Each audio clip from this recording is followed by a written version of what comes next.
என் தேவனாகி கர்த்தர் ஒவ்வொரு மனிதனை காப்பாற்ற விரும்புகிறார். ஆனால் எப்படிப்பட்ட மனுஷர்கள் அவள் இருக்கணுமா? இதோ தாவீது சொல்லுகிறார், கேட்போமா? சங்கீதம் 115:11. கர்த்தருக்கு பயப்படுகிறவர்களே, கர்த்தரை நம்புங்கள். அவரே அவர்களுக்கு துணையும் அவர்களுக்கு கேடகமாய் இருக்கிறார்.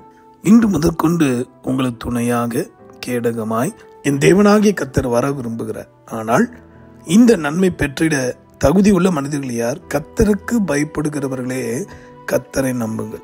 இன்னும் ஒரு அற்புதமான தலைப்பு பார்த்தீங்களா? என் அன்பானவர்களே, தேவனுக்கு பயப்படுவது போல, தேவ பயம் இருப்பது போல இன்றைக்கு பாசாங்கு செய்து கொண்டு மாயமாலத்தை நடப்பிக்கிற கூட்டம் ஒரு பக்கம் இருந்தாலும், உண்மையாகவே கடவுள் இருக்கிறார், அவர் என்னை காண்கிறார். இன்று நான் செய்கிற எல்லா தவறுக்கும் நாளைக்கு வட்டி முதலமாய் என் பிள்ளைகளோ அல்லது சந்ததியாரோ திருப்பி தர வேண்டும் என்கிற அந்த எண்ணம் உணர்வு உள்ளவர்கள் பயந்து தங்கள் வாழ்க்கையில் உள்ள குறை குற்றங்கள் உணர்த்தப்படும் போது மனம் திரும்பி வாழ்கிறார்கள். இயேசுவும் ஒரு மனிதன் அழிக்கல உருவாக்க விரும்புகிறார். பிரியமானவர்களே, இன்று முதற்கொண்டு அவரே உங்கள் துணையாய் வருவார். மனுஷர்களுடைய தீய வார்த்தைகள் செயல்கள் உங்களை தாக்காதபடி அவர் கேடகமாக இருந்து நடத்துவார்.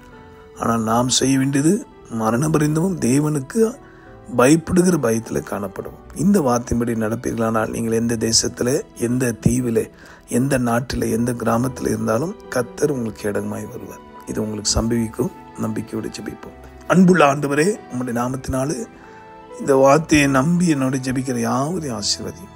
அவர்கள் உமக்கு பயப்படுகிற பயத்தில் எப்பொழுதும் வாழ்ந்து சுகித்திருக்க உதவி செய்யும். அருகில் யார் இருந்தாலும் இல்லாமல் போனால் நீ இருக்கிறீர், காண்கிறீர் என்ற ஒரு பயத்தை தந்து ஒவ்வொரையும் வழி நடத்தும். இயேசு மூலமாக ஜெபிக்கிறோம். எங்கள் நல்ல பிதாவே, ஆமென். உங்களுக்காக திருப்பல் என்று ஜெபிக்கிறோம். உங்கள் அன்பு சகோதரன் மணியேகர். God bless you.